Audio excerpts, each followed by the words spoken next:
আসসালামু আলাইকুম, কেমন আছেন সবাই? আশা করছি ভালো আছেন। আমরাও খুব ভালো আছি। আমি আপনাদের মাঝে আর একটা নতুন ভ্লগ নিয়ে চলে আসলাম। আর এই যে প্রতিদিনের মতো আমি আবারও শুরু করলাম আজকের ভ্লগ। আর আজকে আমি প্রথমেই রান্নাঘরটা একটু ক্লিন করে নিচ্ছি। বাচ্চাদের স্কুলের টিফিন আমাকে রেডি করতে হবে, তাই প্রথমেই আমি রান্নাঘরটা একটু পরিষ্কার করে নিই। আমার ভিডিওটি যে যেখান থেকে দেখছেন ভালো লাগলে লাইক করবেন, কমেন্ট করে আপনার মতামতটা জানাবেন, আর বেশি ভালো লাগলে সাবস্ক্রাইব করে পাশে থেকে যাবেন। আর এদিকে আমি এই যে মিক্সিটা এভাবে একটি প্লাস্টিক দিয়ে ঢেকে রাখলে নোংরা কম হয়। আর এদিকে আমি রাত্রে এই যে কেকটা তৈরি করেছিলাম, আর এটা আমি রাত্রেই গ্যাসটা বন্ধ করে এভাবেই রেখে দিয়েছিলাম। আর কেকটা দেখুন কত সুন্দর ফুলে উঠেছে।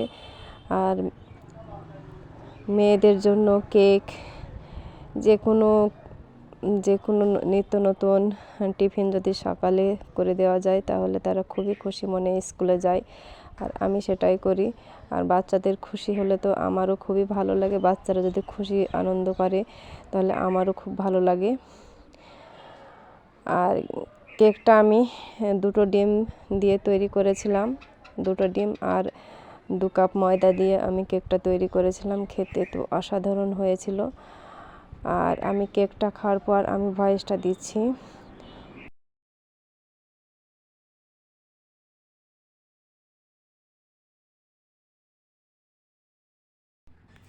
ছোট ছোট পিস করে নিয়েছি। আর এই যে দেখুন কত সুন্দর কেক হয়েছে, কত জালিদার কেকগুলো।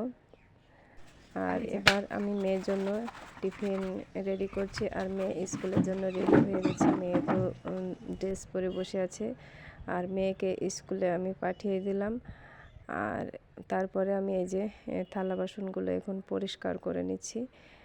আর মেয়েকে স্কুলে দেওয়ার পর আমার অনেকটা কাজগুলো আমার হালকা হয়ে যায়। আমি তখন আস্তে আস্তে ধীরে সুস্থে কাজগুলো আমি করে নিই।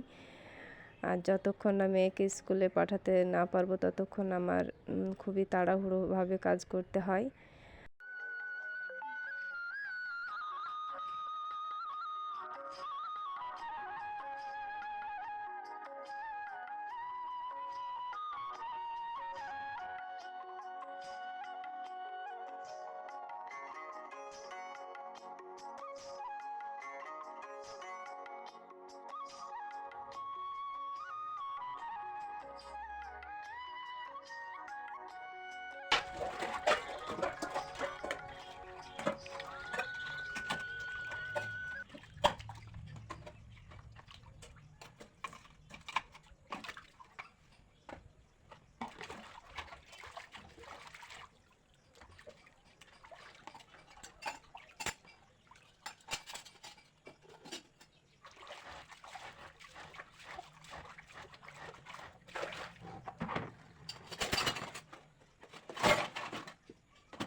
থালা বাসন পরিষ্কার করে চলে আসলাম রান্নাবান্নায়, দুপুরের রান্নাবান্না। আর এই যে এখন আমি কলার হালকা পাতলা ঝোল করে নেব। আর প্রথমে আমি সমস্ত রকমের মশলা দিয়ে আমি কলাটা সিদ্ধ করে নেব। তারপরে আমি তেলের সঙ্গে পেঁয়াজ পাঁচফোড়ন পুড়িয়ে আমি কালাম করে নেব। আর এই যে দেখুন আমি পানি দিয়ে পরিমাণ মতো ঝোল দিয়ে এখন সিদ্ধ করে নিচ্ছি। আর আজকের মতো ভিডিওটি শেষ করলাম। আল্লাহ হাফেজ।